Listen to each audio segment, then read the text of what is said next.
mencionaba, es el capítulo número 5 de su libro de texto, Transportadores de membrana y respuesta a los fármacos. ¿Verdad? Voy a tratar de simplificarles un poco la clase a modo de que me entiendan, porque su libro de texto es algo complicado. Traten siempre de entender más que de aprenderse o memorizarse las cosas. Entonces vamos a empezar con la introducción. Prácticamente las proteínas de transporte de membrana van a estar presentes en todos los organismos de nuestro cuerpo, en todos. Y estas proteínas van a ser aquellas que controlan tanto la afluencia de nutrientes como los desechos celulares de nuestro organismo, como les menciona en la diapositiva. Prácticamente el 7% del número total de genes nos van a codificar, ya sean transportadores o proteínas que van a estar relacionados a los transportadores. Estas funciones prácticamente pueden ser facilitadas, quiere decir aquellas que no van a requerir energía, o pueden ser activas, aquellas que van a requerir energía suficiente para poder funcionar. En esta clase nos vamos a dirigir principalmente a dos superfamilias, las cuales son los transportadores ABC, o sea, yo se lo simplifiqué porque así está en su libro, pero cuando hablemos de transportadores ABC, vamos a hablar sobre los transportadores de cassette de unión a ATP. Y cuando hablemos de transportadores SLC, vamos a hablar de los transportadores o portadores de solutos, que son principalmente las dos familias más importantes en cuanto a esta clase. Tienen que tener un poquito en cuenta de que las proteínas derivadas de los cassettes de unión a ATP o los transportadores ABC son activos, por lo tanto van a depender de la hidrólisis del ATP, mientras que las superfamilias SLC o portador de soluto codifican sus transportadores, ya sea de una forma facilitada o por medio de transportadores activos.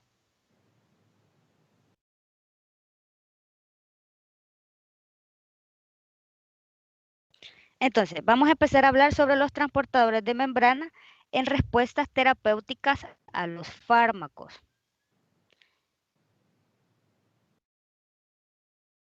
Vamos a hablar acerca de la farmacocinética de estos transportadores.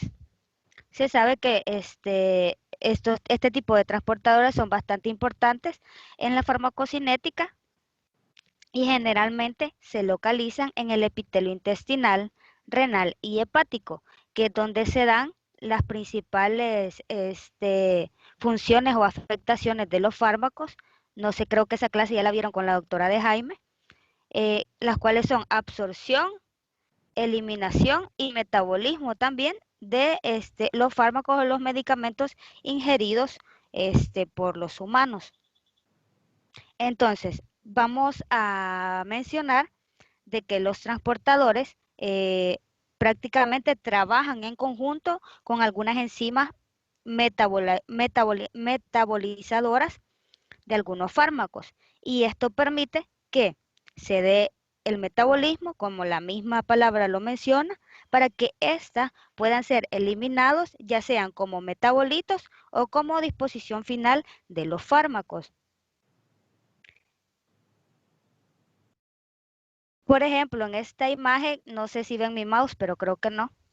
Entonces, vamos a tener de que, si ustedes se fijan, hay como unas cositas ovaladas rojas. No sé si logran verlo.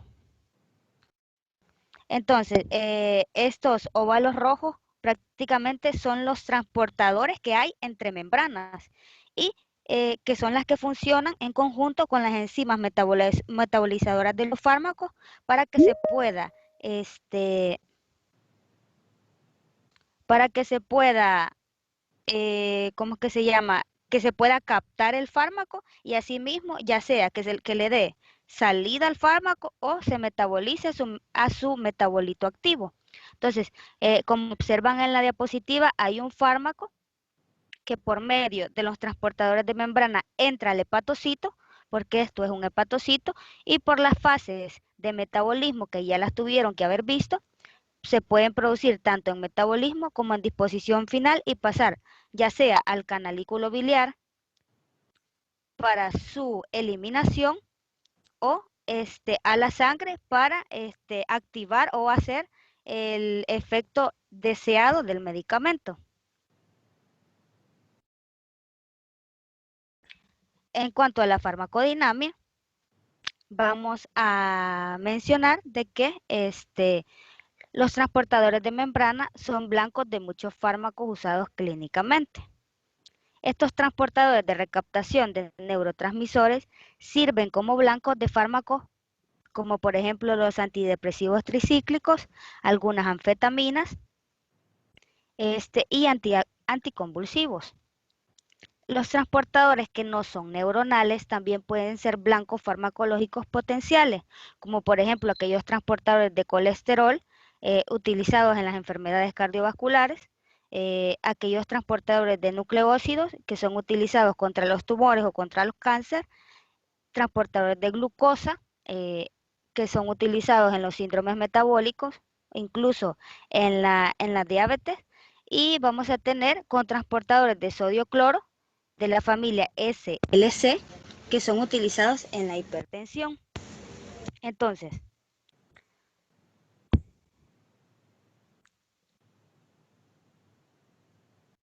vamos a poder decir de que para que estos transportadores de membrana también nos pueden activar o nos pueden modificar las respuestas adversas al medicamento. Recuérdense que así como nos puede ayudar a obtener los efectos terapéuticos, también nos puede afectar, dependiendo del tipo de transportador, las respuestas adversas a dichos medicamentos.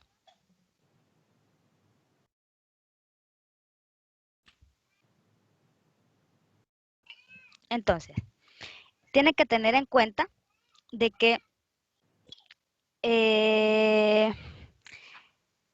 esos transportadores pueden tener bastante control en cuanto a la importación y exportación de los fármacos. Por lo tanto, pueden controlar la exposición de las diferentes células en las cuales se encuentran estos transportadores, ya sea a los fármacos o químicos que nosotros ingerimos, como a las toxinas ambientales a las cuales están predispuestas. En esta diapositiva yo les he puesto cómo las respuestas adversas a los fármacos están mediadas por transportadores y se puede clasificar en 3 categorías.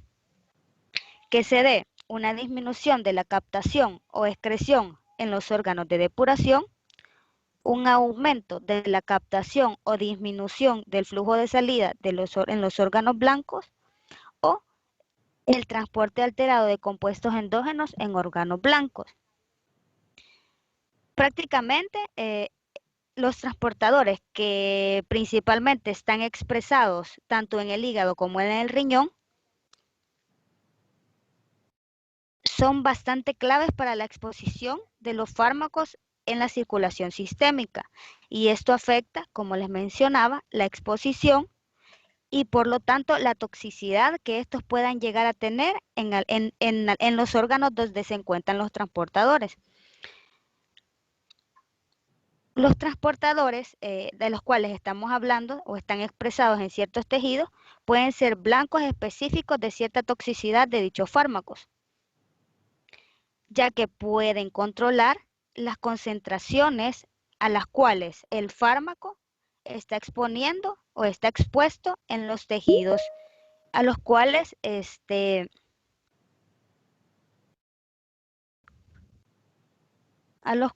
están, ¿cómo es que se llama? En relación o a los cuales están, ¿cómo les explico? Están en contacto, por decirlo así. Entonces, esta toxicidad eh, puede ser inducida ya que algunos transportadores pueden afectar la distribución del fármaco y concentrar la cantidad del fármaco que tenemos en un solo lugar, en un solo órgano blanco o en un solo tejido y por lo tanto su toxicidad aumenta. Por eso es importante que los fármacos puedan modularse por medio de transportadores para poder ejercer o para poder evitar estos efectos adversos. En esta imagen, creo que se las hubiera puesto un poquito más grande, espero ustedes la puedan ver. Esa imagen está en su libro de texto. En esta imagen se explican principalmente los mecanismos por los cuales los transportadores pueden mediar las respuestas adversas a los medicamentos, porque recuérdense que estamos hablando de efectos adversos. Entonces, en esta imagen se ofrecen tres casos muy diferentes, ¿verdad? Vamos a tener de que en el primero, en el de arriba, habla sobre la depuración de dicho fármaco, que puede ser en el hígado por medio de la bilis o en el riñón por medio de la orina. En esos transportadores hay una disminución en la captación y por lo tanto una disminución en la excreción y la depuración total del fármaco. Luego está al lado una gráfica y ustedes pueden ver que la concentración del fármaco aumenta en el tiempo establecido. Si hay una disminución en la captación y la excreción, va a aumentar la concentración del fármaco en el plasma y por lo tanto van a aumentar sus efectos, ya sea sus efectos farmacológicos o efectos terapéuticos o efectos adversos. Y por lo tanto va a aumentar el tiempo de exposición. Si no lo pueden ver bien ahí, lo buscan en su libro de texto porque está bien bonito. Luego tenemos en el dibujo de en medio, tenemos cuando el órgano blanco ya, ¿cómo les explico? Cuando ya se vuelve tóxico. Siempre está la entrada del fármaco, hay una captación incrementada y un flujo disminuido. Por lo tanto, la concentración del fármaco va a ser más alta, la eliminación del fármaco se va a dar en mayor tiempo, por lo tanto va a estar más expuesto y el incremento a la exposición se va a alargar durante el tiempo. ¿Qué significa? Que los efectos terapéuticos como los efectos adversos se van a aumentar en el tiempo. Significa que más tiempo para que estos efectos se puedan llevar a cabo.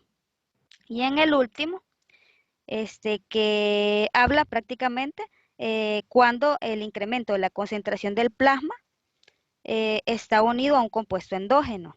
En este caso podemos poner como por el ejemplo del ácido biliar, porque si ustedes se fijan, el ejemplo es en el hígado. Entonces, este fármaco produce cambios en el transporte de los compuestos endógenos, inhibe la afluencia del compuesto endógeno, por lo tanto, la eliminación. Esto produce una acumulación del fármaco y va a haber una concentración mucho más grande del fármaco que hemos administrado y por lo tanto el órgano blanco va a estar más expuesto a dicho fármaco.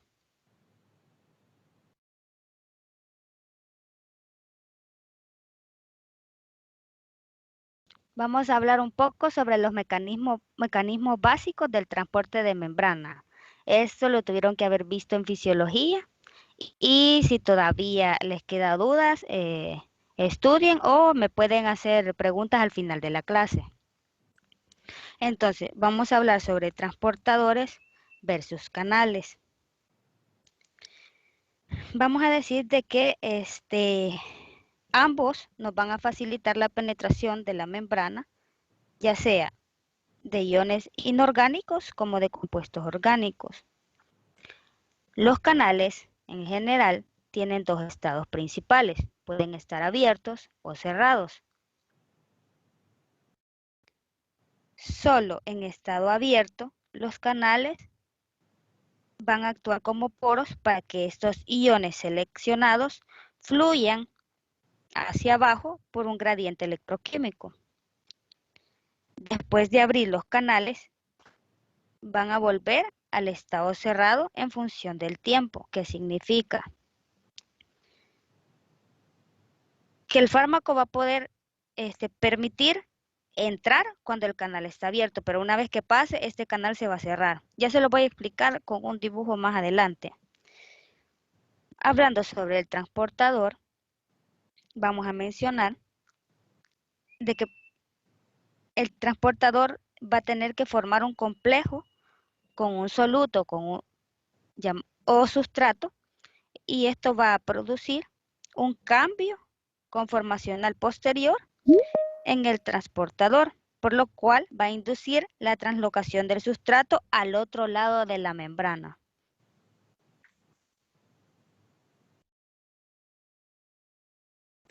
Estos mecanismos están implicados más que todo en el transporte de solutos a través de las membranas biológicas y van a incluir la difusión pasiva, la difusión facilitada y el transporte activo, que ya se los voy a mencionar.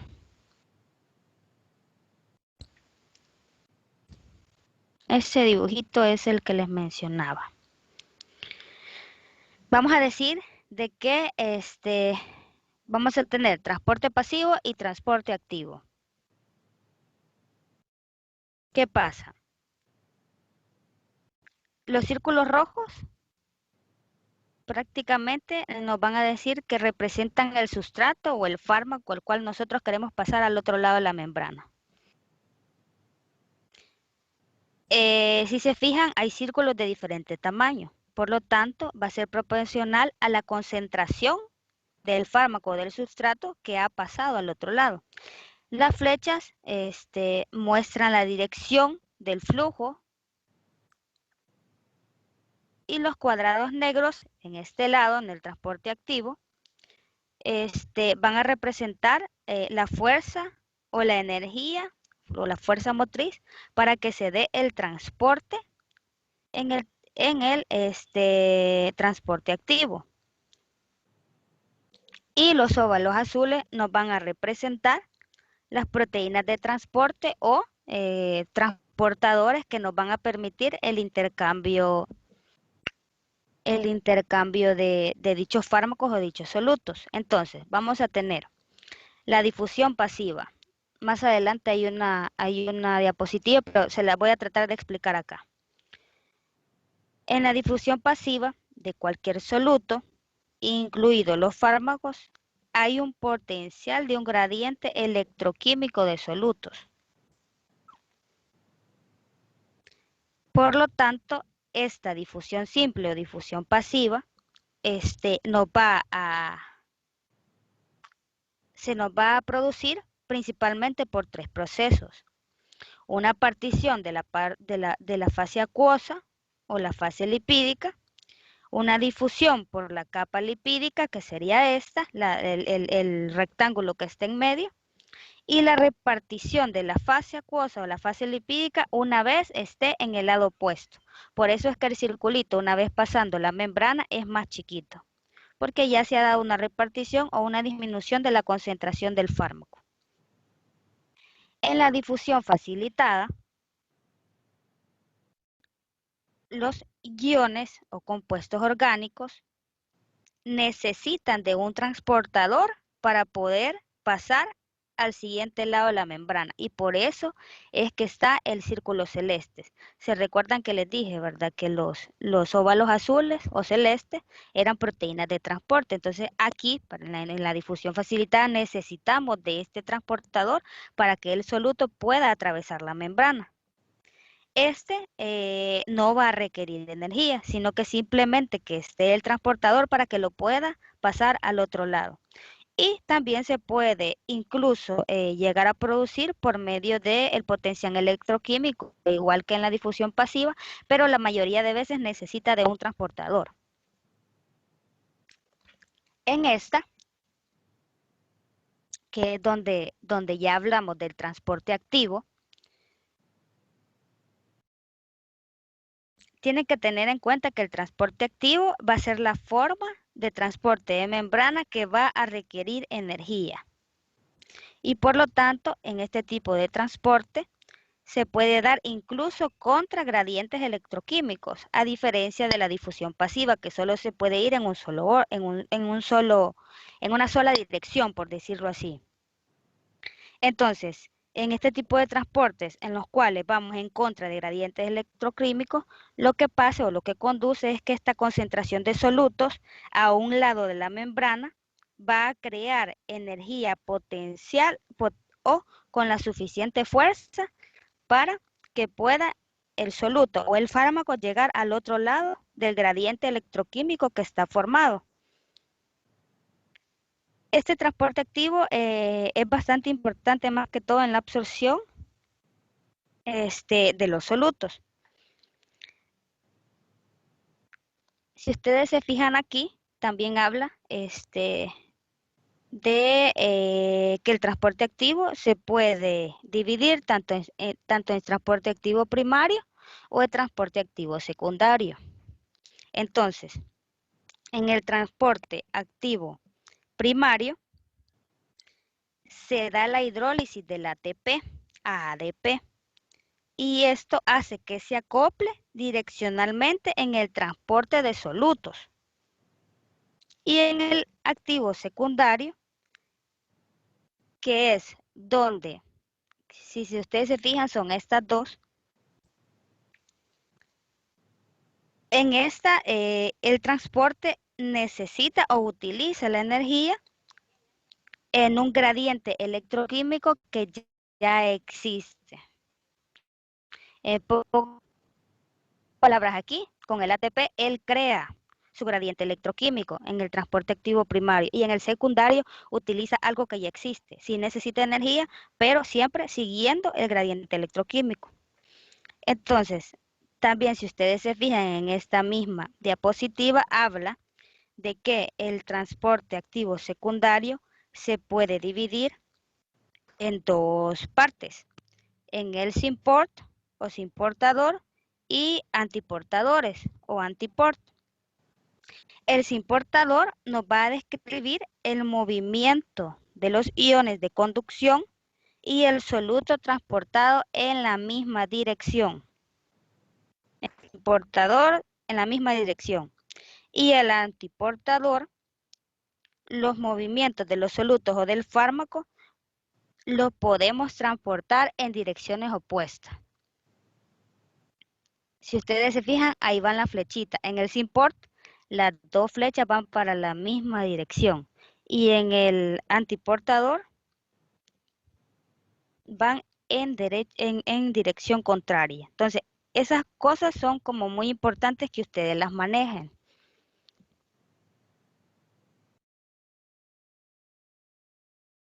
Esto es lo que les acabo de explicar. Me salía mejor explicárselas en el dibujito.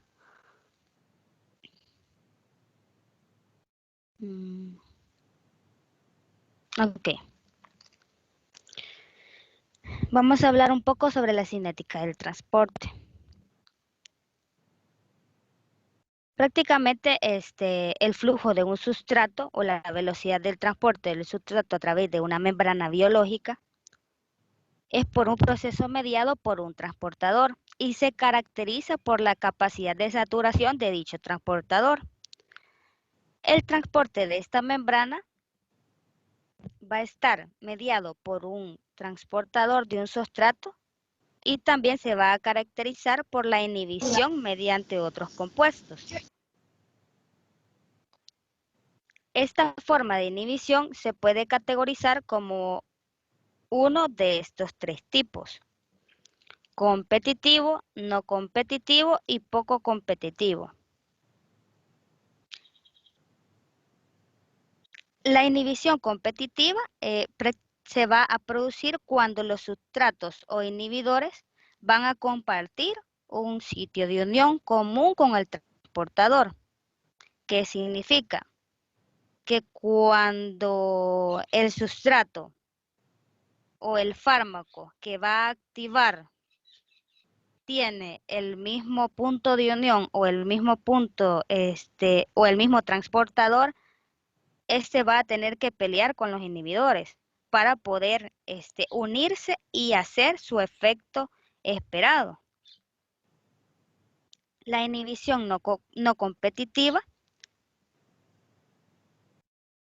prácticamente el inhibidor tiene un efecto como menos fuerte a diferencia del soluto y por lo tanto no nos va a inhibir la formación que el sustrato o el fármaco pueda llegar a hacer con el transportador. O sea, en teoría, el fármaco es más fuerte que los inhibidores propios del organismo. Por lo tanto, la inhibición, una vez llegue el más fuerte, desplaza al inhibidor y el sustrato o el fármaco nos va a hacer el efecto deseado.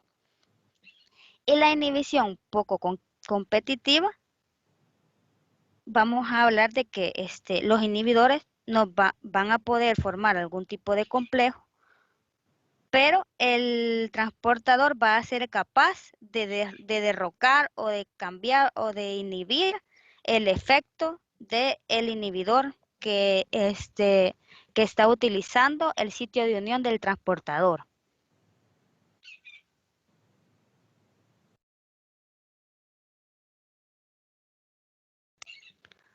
Estructura y mecanismo del transportador.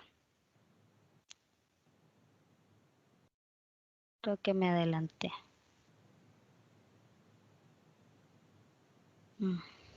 Vaya. Dijimos al principio que íbamos a hablar de dos familias, ¿verdad? Que eran los transportadores ABC y los transportadores SLC. Los transportadores ABC, recuerden que son aquellos transportadores de cassette de unión de ATP, y los transportadores SLC son los portadores de soluto. Entonces, vamos a empezar hablando sobre los transportadores de ABC. Las regiones de ABC prácticamente son catalíticas centrales de estas proteínas y se unen e hidrolizan al ATP, usando la energía para el transporte hacia arriba de sus sustratos a través de la membrana. La mayoría de estos transportadores ABC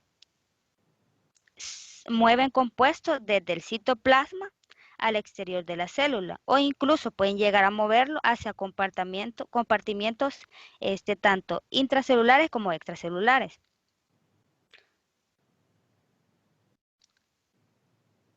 En los transportadores SLC o portadores de soluto, vamos a decir que estos transportadores comprenden un grupo estructuralmente bastante diverso y que incluyen canales y transportadores activos secundarios. Estos transportadores humanos pueden usar un acceso alterno o un mecanismo de poro cerrado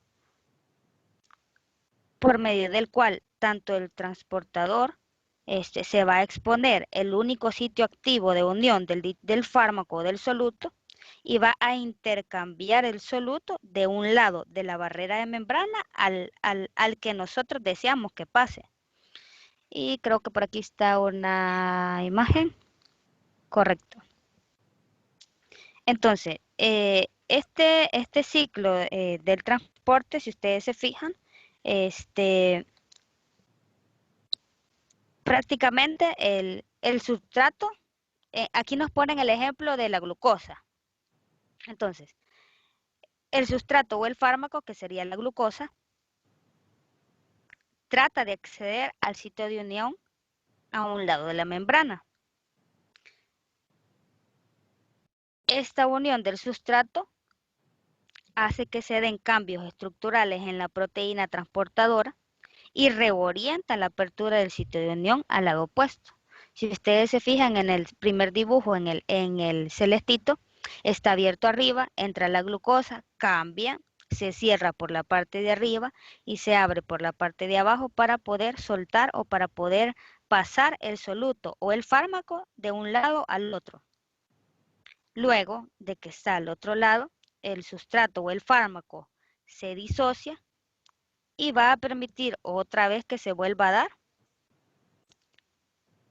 el mecanismo del cual estamos hablando.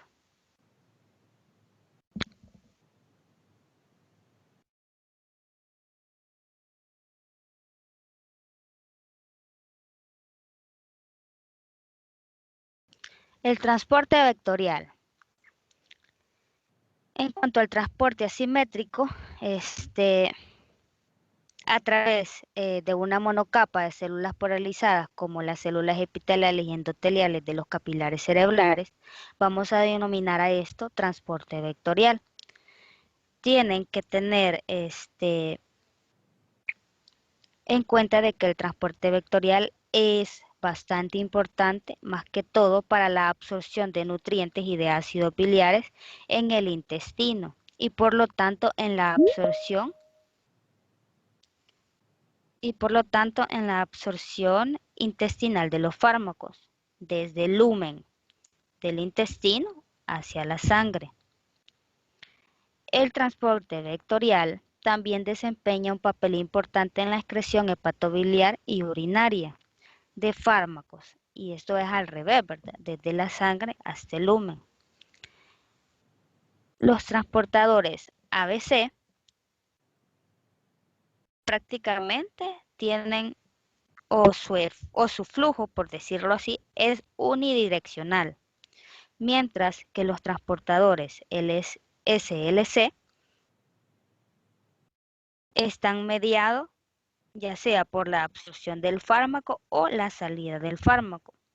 Los transportadores ABC solos pueden lograr este tipo de transporte vectorial sin la necesidad de ningún tipo de transportador,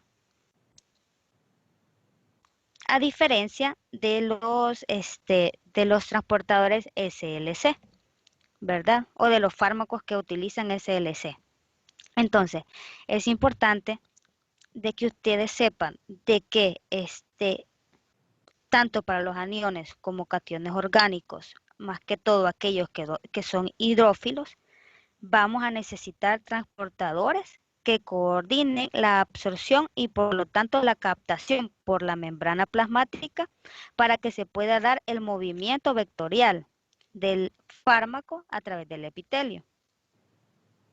Y aquí también entra lo que ya anteriormente les explicaba sobre los transportadores activos primarios y secundarios.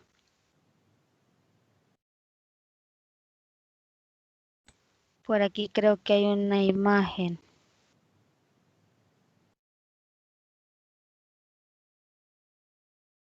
Creo que la eliminé. Entonces, hay una imagen bien bonita en su libro que están los órganos blancos más importantes en la farmacocinética y farmacodinámica de los fármacos, ¿verdad? En la cual está el intestino delgado, el hígado, el riñón, incluso hay una parte que habla del cerebro. Doctora, Y está en la habla, diapositiva 21. está más adelante, entonces se me movió. O yo la moví sin querer. No sé. Bueno, se la voy a explicar cuando la veamos. Entonces vamos a seguir hablando sobre las superfamilias transportadoras en el genoma humano. Aquí vamos a hablar específicamente de las familias de los transportadores. SLC, recuerden que son los portadores de soluto. Estas superfamilias prácticamente incluyen 52 familias y representan aproximadamente 395 genes del genoma humano. A diferencia de los transportes ABC, que dependen de la hidrólisis del ATP para transportar activamente sus sustratos, los transportadores SLC son por lo general transportadores facilitadores. Por lo tanto, no necesitan de ATP o de energía para poder funcionar. Recuerden eso. De esta superfamilia, incluso hasta el día de hoy, se siguen encontrando mucho más nuevos transportadores que pueden llegar a afectar el organismo de los humanos, ¿verdad? Entonces, les voy a mencionar un poco sobre aquellos transportadores SLC que son importantes en algunos roles fisiológicos, como por ejemplo el SLC1, el SLC3, 6, el 7, el 25 y el 36, estos los vamos a encontrar o los vamos a expresar tanto en el intestino como en el riñón. Hay en otros órganos, pero en estos dos principalmente nos van a importar porque recuerden, bueno, más adelante está la imagen, dice su compañero, que son órganos en los cuales nos puede afectar tanto la absorción en el intestino y el riñón para la eliminación. Entonces, estos transportadores que encontramos en estos órganos blancos nos van a transportar ya sea aminoácidos, incluso nos va a servir para alguna síntesis de ciertas proteínas, para la homeostasis enérgica, etcétera. Otro tipo de transportador que es bastante importante, más que todo para el metabolismo de la glucosa y otros azúcares, vamos a tener el SLC2, el SLC5 y el SLC50. Estos principalmente nos van a servir para la absorción, eliminación y distribución celular de la glucosa.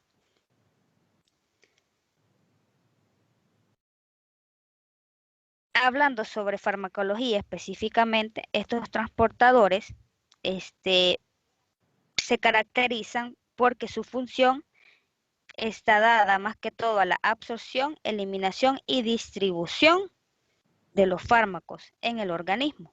Y por lo tanto, también pueden verse afectados o al no funcionar adecuadamente, nos pueden llegar a producir algunas interacciones medicamentosas.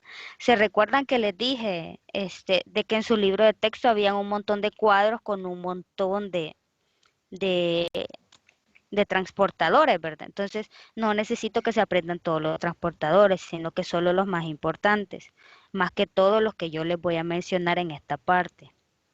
Porque si me pongo a que ustedes se aprendan todo, creo que no se lo van a aprender. Entonces, traten más que todo de entender por qué y qué hace cada superfamilia. La superfamilia ABC o cassette de unión a ATP, vamos a decir que en este hay 7 grupos de transportadores ABC y que son bastante esenciales para los procesos celulares.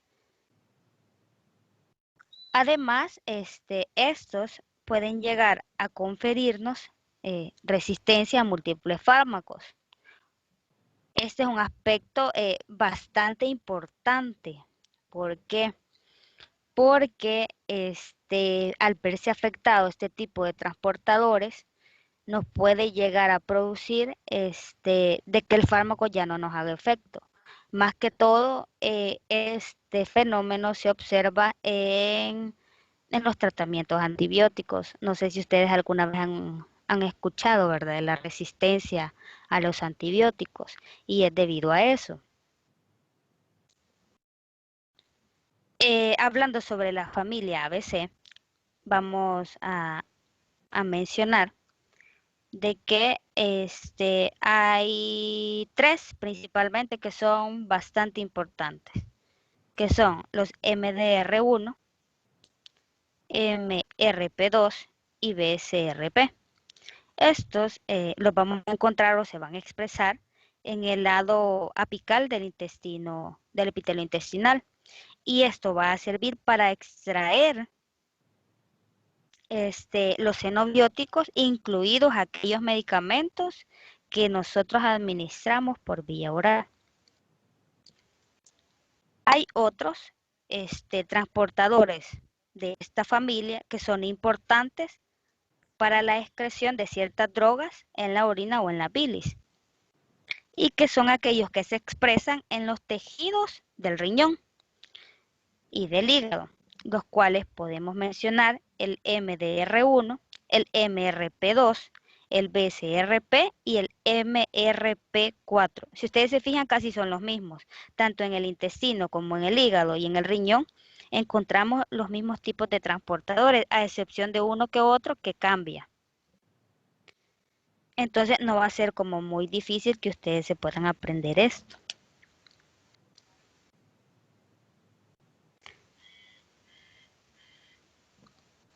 Luego vamos a hablar sobre otra familia. Esta casi no es muy importante, pero es importante de que la mencionemos, que es la familia MRP o ABCC.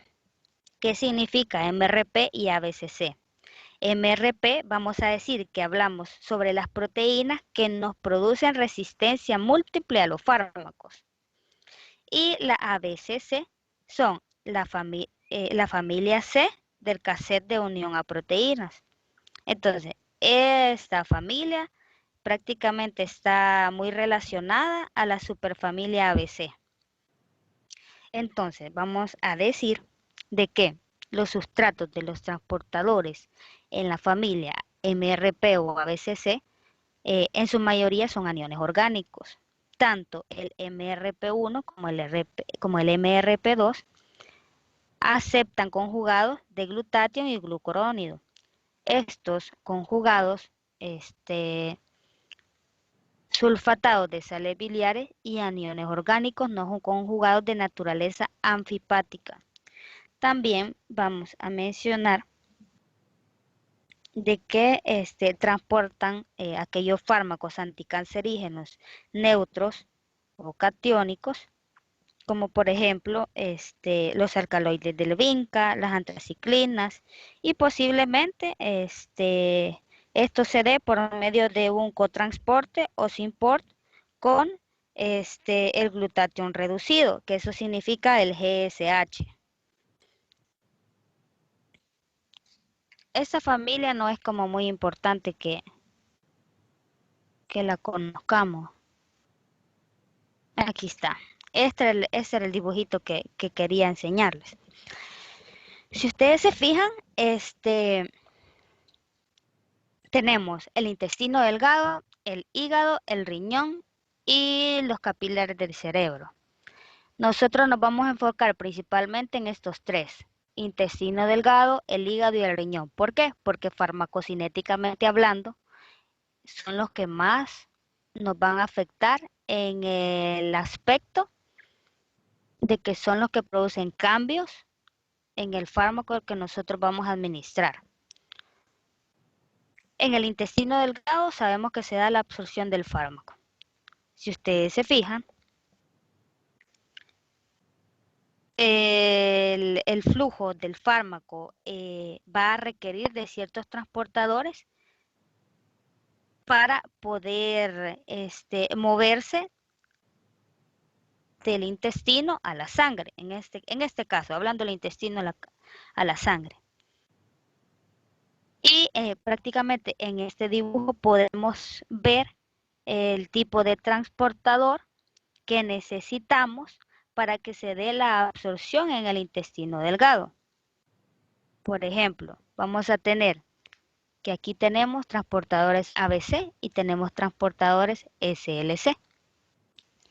Si ustedes se fijan, los transportadores SLC van en ambas direcciones. ¿Qué significa? Que estos transportadores que encontramos en este órgano nos van a servir tanto para la absorción del medicamento como para la eliminación del medicamento, que es eliminado, valga la redundancia, por medio de la bilis, porque es los únicos fármacos que se van a eliminar por medio del intestino van a ser aquellos que necesitan o que se eliminan por medio de la bilis. Y los transportadores ABC, si ustedes se fijan, son unidireccionales y necesitan del ATP, ya que son dependientes de energía, para poder funcionar. En el hígado es igual. Tenemos los transportadores SLC, que son bidireccionales, que nos van a servir tanto para que se dé el metabolismo, porque la mayoría de los fármacos tienen metabolismo hepático, porque en el hígado eso es lo importante, el metabolismo hepático. Y por medio de los transportadores ABC van a llegar al hepatocito para que se dé este metabolismo. para poder regresarlo a la sangre, ya como el metabolito activo para que pueda ejercer su efecto terapéutico o incluso para que pueda ser eliminado el metabolito como unido a la bilis, nos sirven los dos transportadores, tanto los SLC como los ABC. Y si ustedes se fijan, siempre los transportadores ABC necesitan de ATP para poder funcionar, a diferencia de los SLC. En el riñón, prácticamente en el riñón nos va a que nos va a importar la eliminación.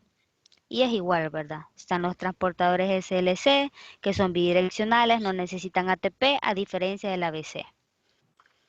Y en los capilares del cerebro de la misma forma. Esta imagen es muy bonita como para que ustedes sepan cómo funcionan los transportadores, cuáles nos sirven para extraer los metabolitos, eliminarlos, cuáles son los que nos sirven para que puedan atravesar la membrana y se den la transformación en los diferentes órganos. Entonces es importante que vayan y que revisen esa imagen en su libro de texto.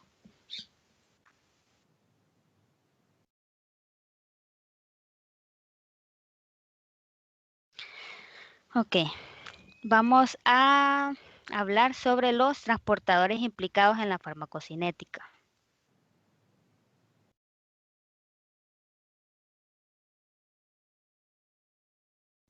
Voy a tratar de hacerles un poquito más simple esta parte.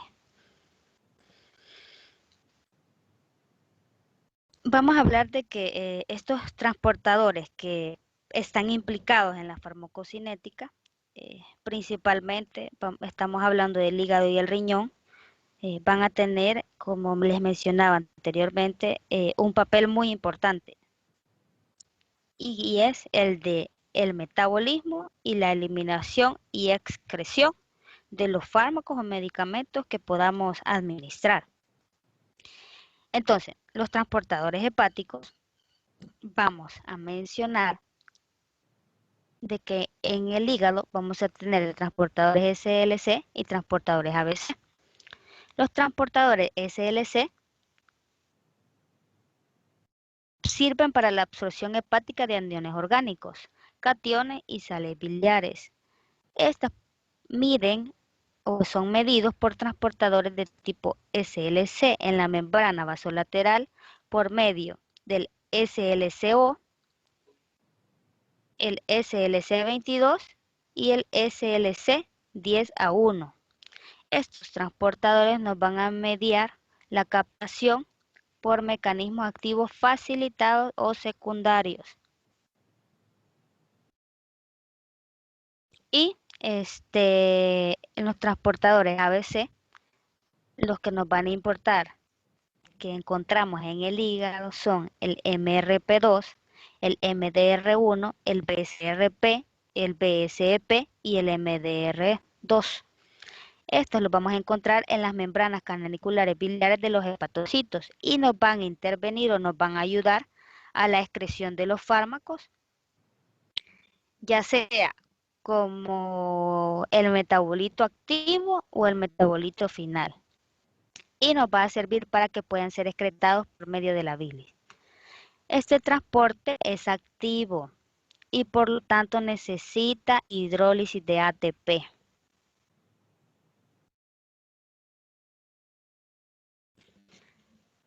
Su libro de texto menciona varios ejemplos para que ustedes puedan entender un poco sobre los transportadores hepáticos. Yo les puse estos tres porque hasta cierto punto son como un poquito más. Es un antagonista y es un antagonista utilizado para tratar la hipertensión arterial pulmonar. Se absorbe en el hígado por medio del OATP1B1 y el OATP1B3 y es metabolizado por el CYP12-9 y el CYP3A4. Todo esto está en su libro de texto. Los inhibidores de la enzima convertidora de angiotensina o los inhibidores de la ACE aquí prácticamente hablamos de la familia de la enalapril. Son utilizados para la hipertensión arterial. Su libro habla del temocopril. Se excreta tanto en la bilis como en la orina. Quiere decir que este fármaco va a ser muy importante tanto en el hígado como en el riñón. Los transportadores que son importantes en este caso de este medicamento, vamos a tener el MRP2 que nos va a determinar específicamente la excreción biliar.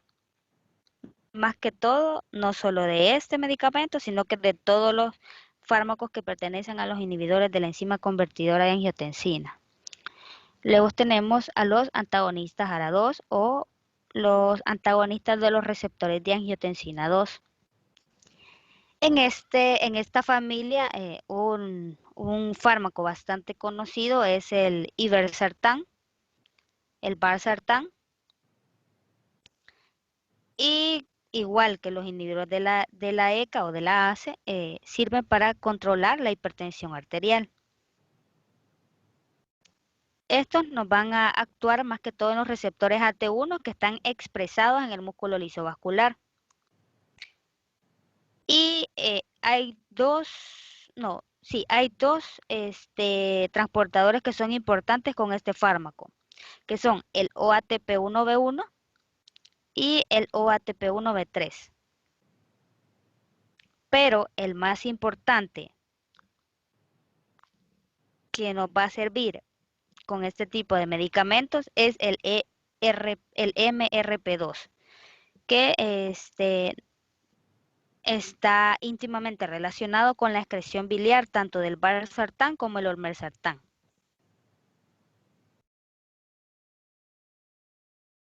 Luego vamos a tener los transportadores renales. En el riñón hay un montón de cationes orgánicos y estructuralmente se van a excretar por medio del túbulo proximal. Muchos de estos cationes orgánicos son compuestos endógenos, como por ejemplo la colina, la metilnicotinamina, etcétera. Y la secreción renal nos va a ayudar a eliminar el exceso de las concentraciones de estas sustancias. Otra de las funciones que tienen los transportes renales es de la secreción de los cationes orgánicos. Por lo tanto, liberar al cuerpo de todos aquellos fármacos cargados tanto positivamente y sus metabolitos y aquellos medicamentos o xenobióticos que nos producen toxinas dentro del cuerpo. Es otra de las funciones importantes de estos fármacos. Para que se dé la secreción o para que estos compuestos puedan eliminarse, este compuesto debe atravesar la membrana, tanto la membrana que está frente a la sangre como la membrana apical que está en el lumen tubular. Estos cationes pueden atravesar la membrana vasolateral en el túbulo proximal, pero necesitan de dos transportadores para que se pueda dar este movimiento. Y vamos a hablar sobre dos transportadores de la familia de SLC. Hablamos del SLC 22, A2 y A3. Los dos pertenecen a esta familia. SLC2, 2A2 y SLC2, 2A3. Y esto nos va a producir que estos solutos o de estos fármacos puedan atravesar la membrana por medio de un gradiente electroquímico.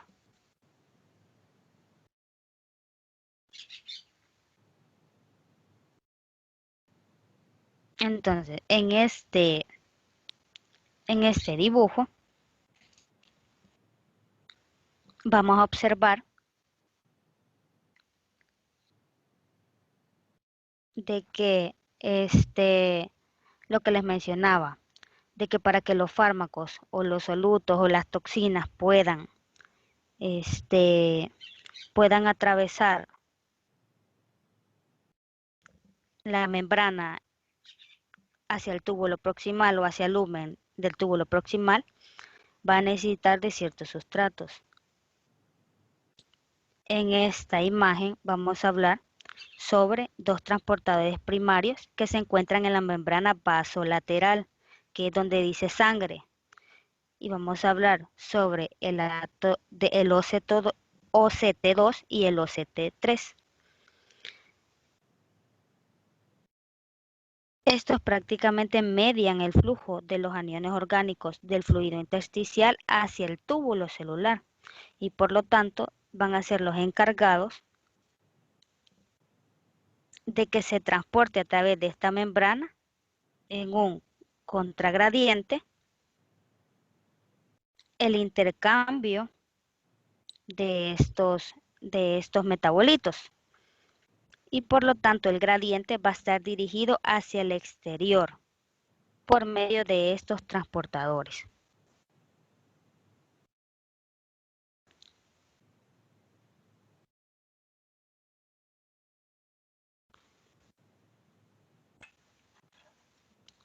En los transportadores renales hay dos tipos de transportadores en sí, que son los transportadores de aniones orgánicos y los transportadores de orgánicos de cationes. Los transportadores de aniones orgánicos son sustratos muy diversos y que incluyen muchos fármacos débilmente ácidos, como por ejemplo la pravastatina, el captopril, las penicilinas y algunas toxinas. Los transportadores de aniones orgánicos o los OAT no solo mueven aniones hidrofóbicos e hidrofílicos, sino que también pueden interactuar con algunos cationes compuestos y neutros. Por aquí está otra imagen. Aquí está. En esta imagen podemos ver cómo el flujo transepitelial de los aniones orgánicos se da en el túbulo proximal. Aquí hay tres transportadores a diferencia del otro, que median el flujo de los aniones orgánicos del fluido intersticial hacia el túbulo celular. Aquí vemos el OAT1, el OAT3 y el OAT2. Estos transportadores permiten que los aniones orgánicos hidrofílicos se transporten a través de la membrana vasolateral contra el gradiente electroquímico, pero en este caso hay un intercambio por el cetoglutarato, que es el Kg alfa, cetoglutarato alfa intracelular. Este baja su gradiente de concentración a la sangre y este gradiente es dirigido hacia el exterior, se mantiene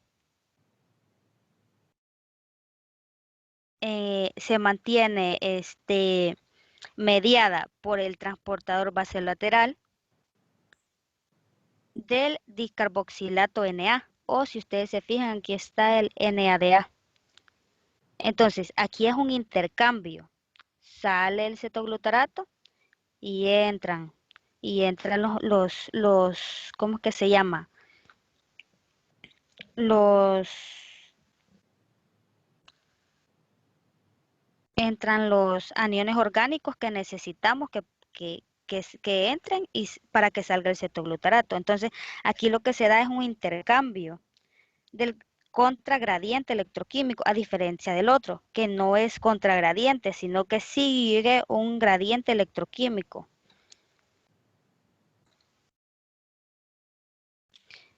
Y si ustedes se fijan en este, también se da el, el, el gradiente de sodio que prácticamente es mantenido por la ATPasa sodio-potasio.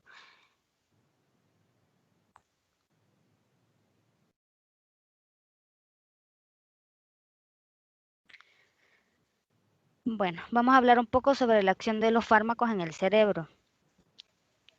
Los neurotransmisores aminogénicos biogénicos se empaquetan en vesículas en neuronas presinápticas. Se liberan en la sinapsis mediante la función de vesículas con la membrana plasmática y luego se devuelven a las neuronas presinápticas o postsinápticas. Los transportadores implicados en la recaptación neuronal de los neurotransmisores y la regulación de sus niveles en la hendidura sináptica van a pertenecer a dos superfamilias principales, la SLC1 y el SLC6.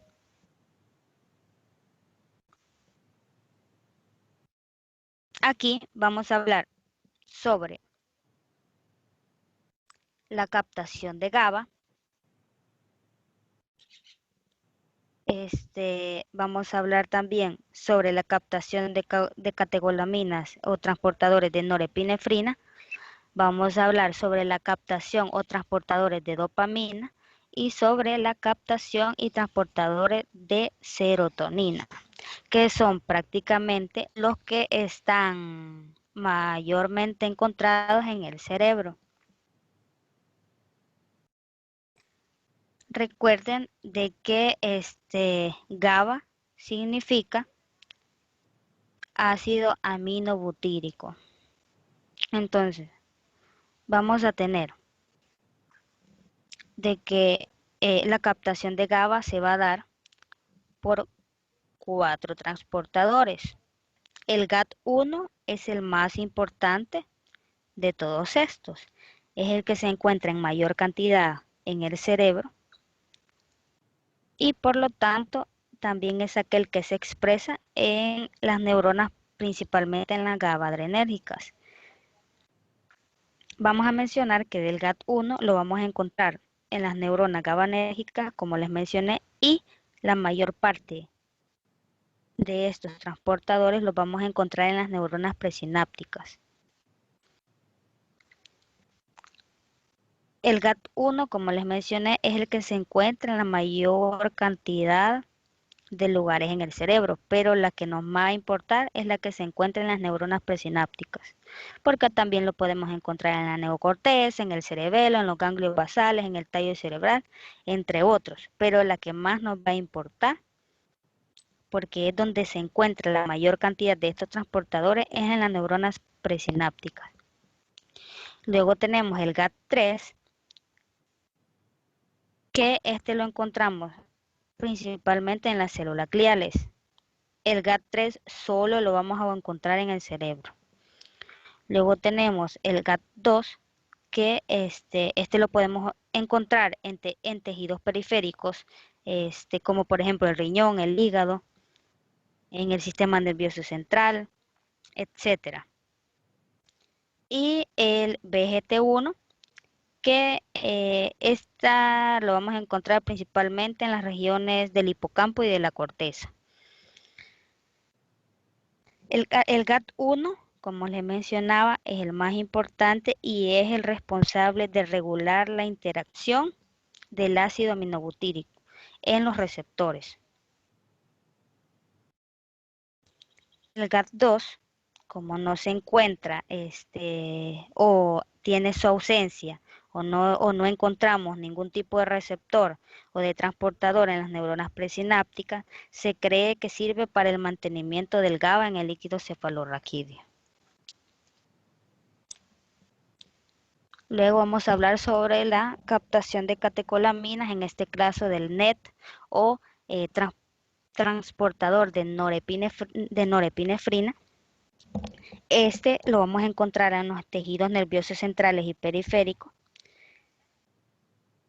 La norepinefrina la vamos a localizar como un marcador neuronal y sirve como recaptador o su papel es la recaptación de los neurotransmisores monoamínicos. Esto ustedes lo van a ver más adelante. Hay una clase de cada uno de estos fármacos o de cómo funciona todo esto. Luego vamos a hablar sobre la captación de dopamina. en el cual el transportador es DAT o transportador de dopamina. Este lo encontramos principalmente en el cerebro, en las neuronas dopaminérgicas, y la función principal va a ser la recaptación de la dopamina. Este transportador está involucrado en aquellas funciones del sistema dopaminérgico, por ejemplo, el estado de ánimo, el comportamiento, la recompensa, entre otros. Y también nos va a servir como interactor con aquellos fármacos como por ejemplo la cocaína y todos aquellos que afectan directamente el sistema nervioso central. Luego tenemos la captación de serotonina, el SERT, que significa transportador de serotonina. Recuerden que el SERT va a ser el responsable de la reabsorción y eliminación de la hidroxitriptamina, 5-HT creo que menciona su libro, en el cerebro principalmente. Este va a ser capaz de transportar estos sustratos, pero de una forma dependiente al sodio y dependiente al cloro. Este transportador es el blanco específico de algunos antidepresivos, como por ejemplo la fluoxetina y la amitriptilina.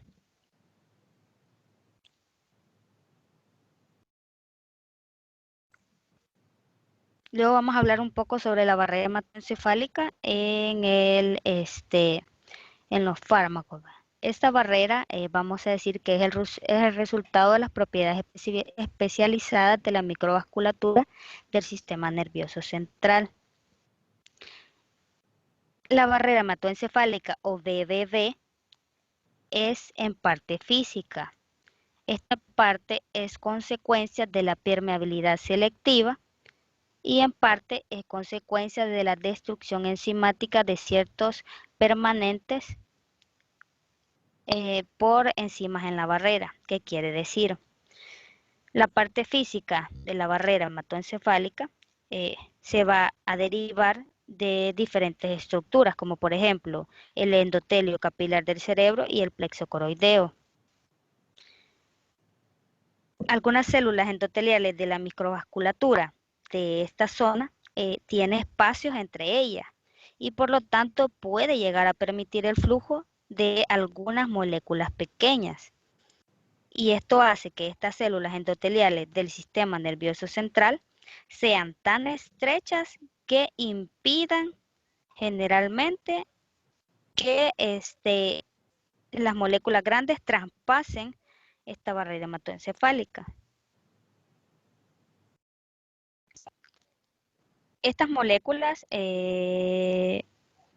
tanto las lipofílicas como el óxido, el oxígeno y el dióxido de carbono, son fáciles de difundir en esta capa del cerebro.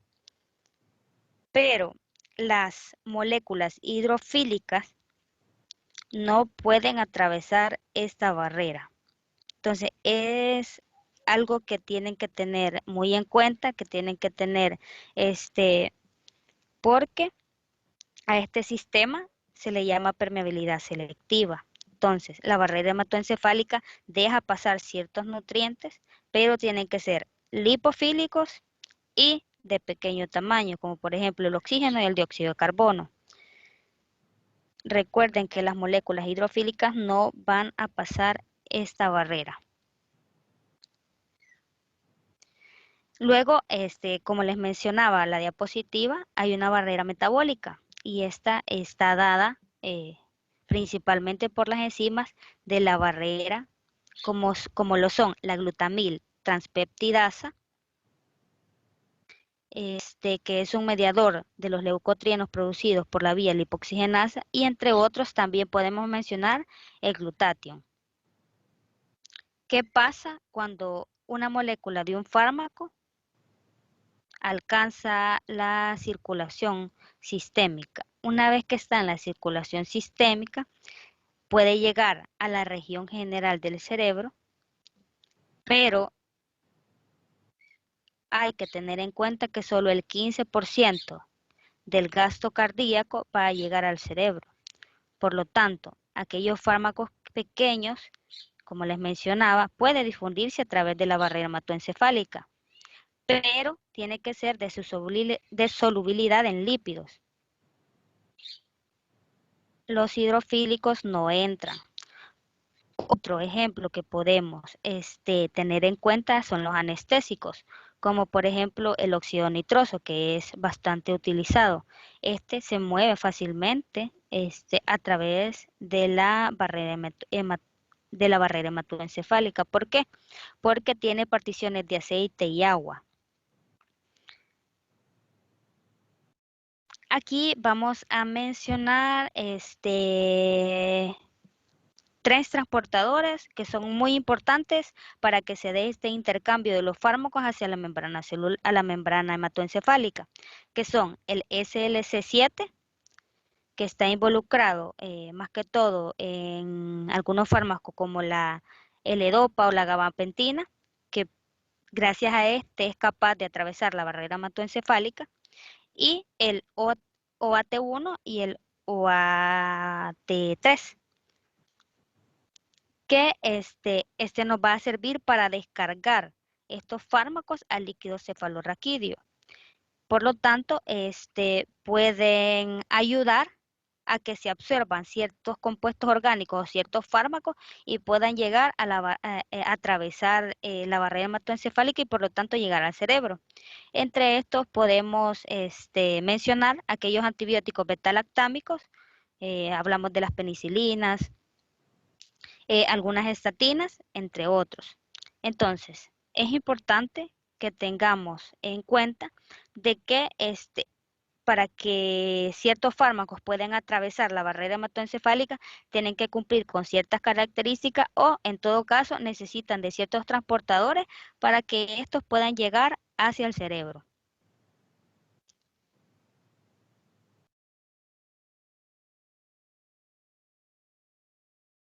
Y creo que eso es todo. En su libro de texto habla sobre unas fórmulas, pero eso no lo van a utilizar ustedes. Por lo tanto, no vayan a perder el tiempo aprendiéndose fórmulas porque no se las voy a preguntar.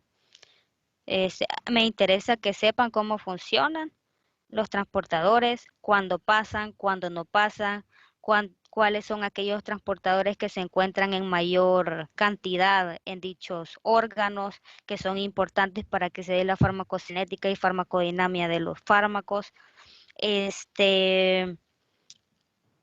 cuáles necesitan energía, cuáles no necesitan energía, cuándo se da, cuándo va a ser ¿cómo es que se llama? Difusión pasiva, cuándo es difusión facilitada, todos esos conceptos y todos esos movimientos, sí quiero que traten de entenderlos, que traten de aprendérselos, pero más que todo de que lo entiendan. Espero, esta es una clase un poquito aburrida, terminamos. Espero que de verdad les haya quedado claro y si no, pues estoy para las dudas que tengan, escríbanme, agréguenme a Facebook si necesitan que les explique algo o a aquellos que tienen mi número, pues con mucho gusto pueden escribirme, solo que sí me tardo un poquito en contestar. Así es que esta sería la clase de hoy. No sé si alguien tiene alguna duda o terminamos hasta aquí y nos vamos a almorzar.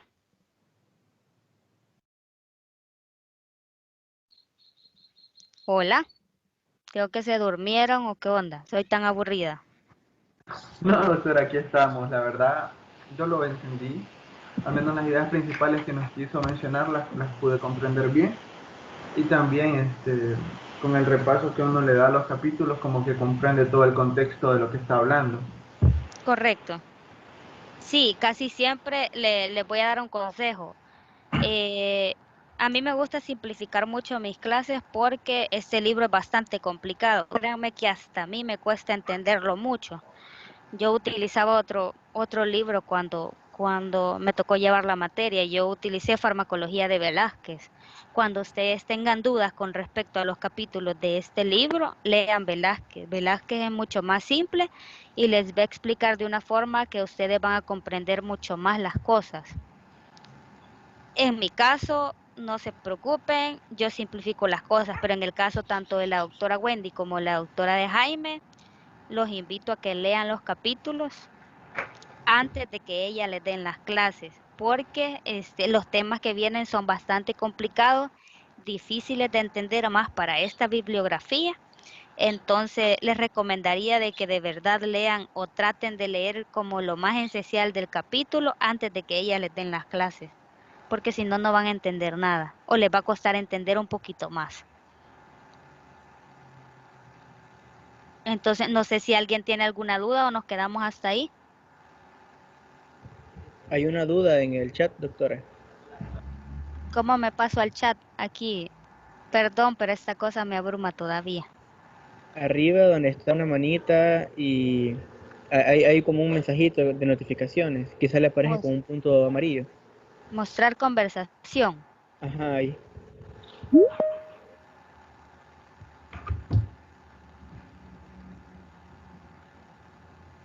Permíteme. Aquí está. Puedes dejar ¿cómo hago esto más grande?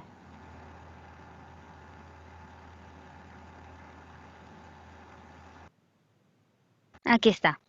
En el caso del etanol, ¿atravesaría la barrera hematoencefálica? Sí, sí puede atravesar la barrera hematoencefálica, pero necesita ciertas concentraciones para poder hacerlo.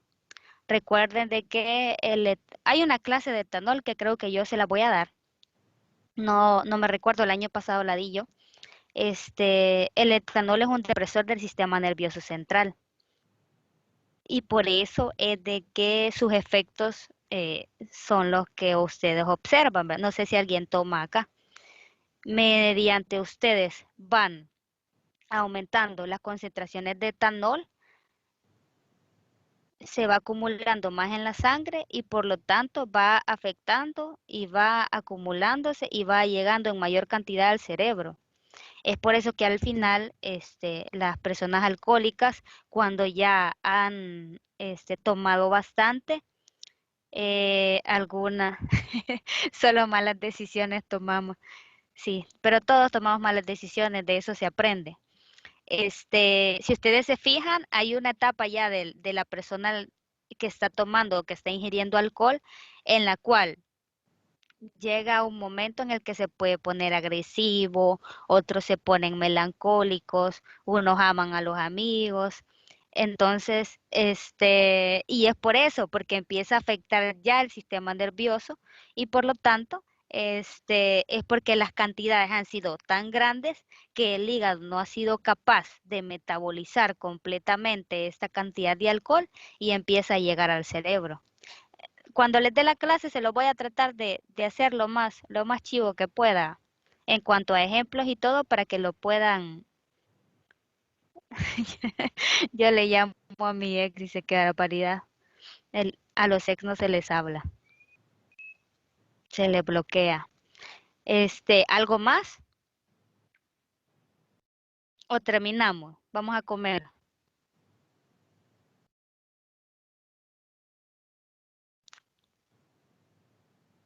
Va, perfecto.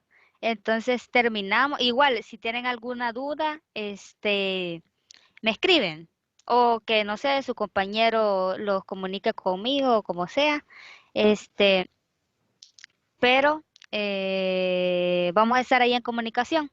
Yo ya les di las dos clases que me tocaban de este cómputo. Voy a tratar de, bueno, mis preguntas van a ser de la clase, si es que estudian la clase, aunque esta sí fue bastante larga, ¿verdad? Pero sí, enfóquense en lo que les dije. Oye. Cuídense, disculpen de verdad que me tardé en darles esta clase, pero no había podido. Y espero estemos en comunicación y que salgan bien en los exámenes.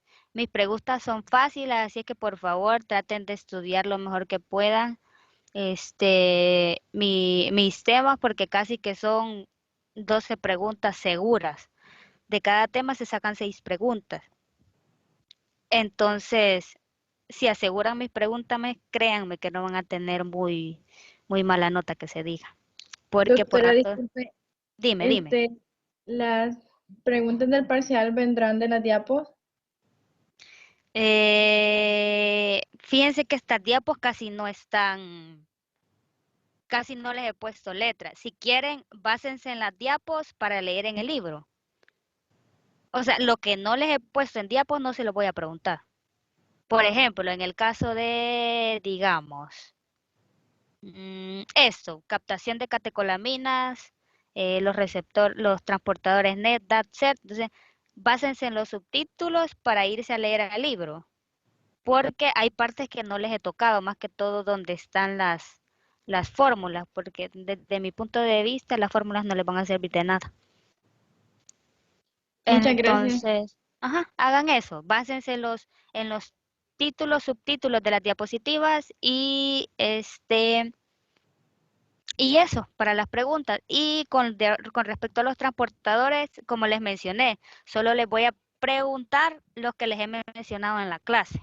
Y son aquellos que los vamos a encontrar en los órganos blancos que nosotros necesitamos para que los fármacos funcionen. Así es que yo creo que van a salir bien, o espero que salgan bien. Y si no, igual, ¿verdad? Cualquier duda, aquí estamos. ¿Algo más? No, creo que hasta Yo aquí creo que quedamos entonces. Va, solamente. perfecto. Que tengan feliz tarde, provechito y cuídense, usen mascarilla si salen y traten de no salir si no es necesario, porque ya vieron cómo estamos con el COVID, ¿verdad? Así es que cuídense mucho. Gracias, doctora. Igualmente, cuídese. Feliz día. Bueno, nos vemos. Adiós, feliz tarde.